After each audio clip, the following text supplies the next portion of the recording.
Hey, ladies and gentlemen, this is Carmine Sabia for Explain America, and news just got really bad for former President Obama, thanks to Pam Bondi. Before we get started, please make sure you like, comment, share, and subscribe. Those little things really help us out, and they help our channel continue to grow. You know, the problem with grand juries in Washington, D.C. is that they typically favor Democrats. Now we have this case, the burn boxes, where it looks like the FBI may have mishandled serious information related to the Russian collusion hoax, and that information was going to be destroyed. Now, Pam Bondi is calling together a grand jury, but where's she going to do it? Because if you do it in D.C., none of the Obama officials are going to face justice. Unfortunately, you could convict, I believe, you could get an indictment against President Donald Trump for the Hindenburg disaster if your grand jury is in Washington, D.C. I believe that. And I believe you could have Democrats on tape committing crimes and not get a conviction and not get even a grand jury indictment. And so now it seems that Pam Bondi, she's going to convene this grand jury in the free state of Florida. And I think that's a great idea. You're going to get a much more conservative grand jury. You're going to get a much more fair grand jury. If the evidence is there, let's get an indictment. If it's not there, no indictment. It's that simple.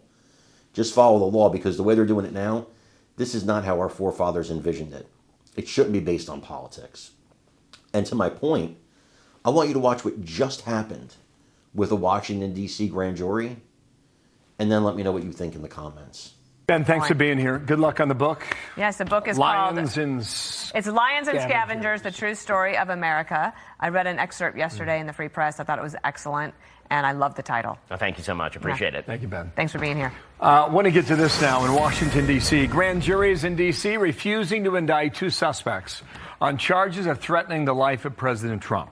Lucas Tomlinson reports in D.C. on that. What you find out, Lucas? Good morning to you. Good morning, Bill. By rejecting the charges, those grand juries prevent the cases from going to trials. Now, one case involves this woman, Natalie Rose Jones, who is accused of posting online threats to assassinate President Trump and later repeated those threats directly to Secret Service agents. The U.S. Attorney for D.C., Jeanine Pirro, blasting the grand jury in a statement to Fox News, quote, "This is the essence of a politicized jury. The system here is broken on many levels. Instead of that, the outrage that should be engendered by a specific threat to kill the president, the grand jury in D.C. refuses to even let the judicial process begin. Justice should not depend on politics."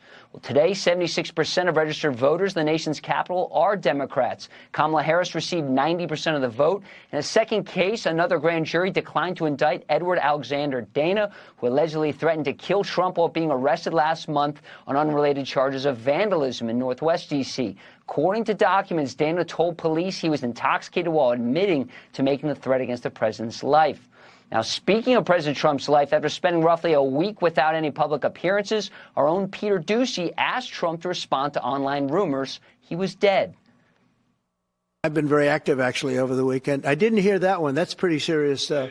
I'm glad it's... Well, it's fake news. You know, it's just it's so fake. That's why the media has so little credibility.